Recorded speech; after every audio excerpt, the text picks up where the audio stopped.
दोस्तों, धरती पर जीवन की शुरुआत कैसे हुई, ये जिज्ञासा हम सभी के मन में है। अंडा पहले आया या मुर्गी, ये तो बस मजाक में किया गया एक सवाल है। लेकिन अब भी दुनिया के सैकड़ों वैज्ञानिक ये रिसर्च कर रहे हैं कि आखिर धरती पर जीवन कैसे आया।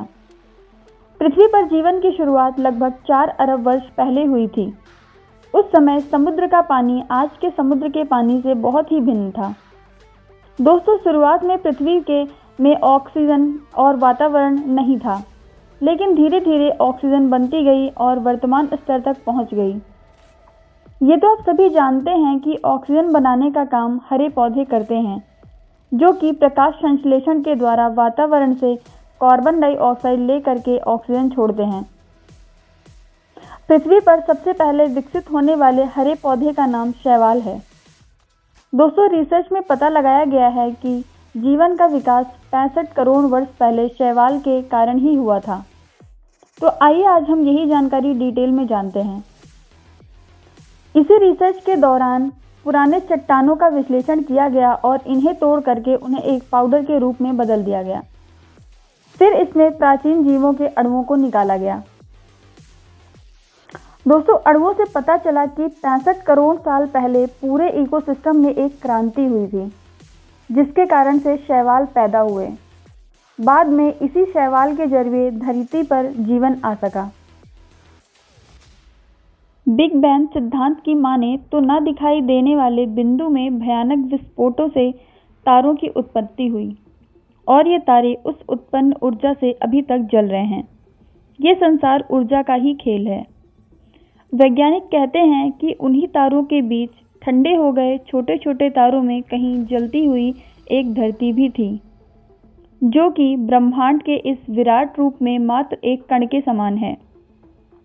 करीब करीब 400 करोड़ साल पहले आग के गोले के समान इस धरती पर एस्टेरॉइड की टक्कर के बाद अंतरिक्ष में आसपास बिखरे टुकड़े इकट्ठा होकर के चांद बना। चांद बनने पर धरती पर एक नए युग की शुरुआत हुई और वो युग था धरती पे मौसम का। धरती पर जीवन के लिए मौसम बहुत ज़रूरी है और जब धीरे धीरे धरती ठंडी हुई तो तालाब और झीलें बनी। दोस्तों, समुद्री साइनोबैक्टीरिया से ऑक्सीजन बनना शुरू हुआ। ये बैक्टीरिया फोटोसिंथेसिस के जरिए ऊर्जा उत्पन्न करता है। इस प्रक्रिया को ऑक्सीकरण कहते हैं। इस प्रक्रिया के सबूत आज भी समुद्र के अंदर मौजूद रॉक्स में मिल जाएंगे। दोस्तों, ये ऐसी चट्टानें होती हैं जो ऑर्गेनिक पदार्थों और खनिजों के परत दर परत मिश्रण से बनी होती हैं। जब किसी वायुमंडल में ऑक्सीजन नहीं होता, तब उस समय ये पत्थरों में सल्फर के अवयवों की मात्रा ज़्यादा मिलती है। एक अध्ययन के बाद पता चला कि धरती पर ऑक्सीजन की मात्रा 3 बार कम हुई। इसकी वजह से 250 करोड़ साल से लेकर के 220 करोड़ साल के बीच 3 बार ग्लेशियर बने और पिघले, और फिर चौथी 5वीं बार यानी कि अंतिम बार जो ग्लेशियर बने, उनमें ऑक्सीजन का स्तर तेजी से बढ़ा, जो कि आज तक मौजूद है। जिसके बाद समंदर में भारी मात्रा में न्यूट्रिएंट्स जमा हो गए। धीरे धीरे जब तापमान में गिरावट आई तो ये परफेक्ट कंडीशन था और इसी दौरान न्यूट्रिएंट्स की मौजूदगी से शैवाल तेजी से पनपने लगे। बाद में इन्हीं शैवालों के जरिए धरती पर धीरे धीरे जीवन का विकास किया।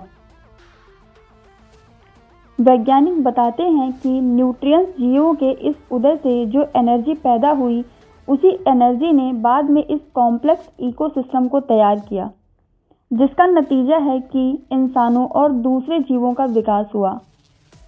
दोस्तों, आपको ये जानकारी कैसी लगी मुझे कमेंट करके ज़रूर बताइए और चैनल को सब्सक्राइब करके आपका सपोर्ट दीजिए, जैसे मैं इसी तरीके के वीडियोस आगे भी लाती रहूं। Thank you.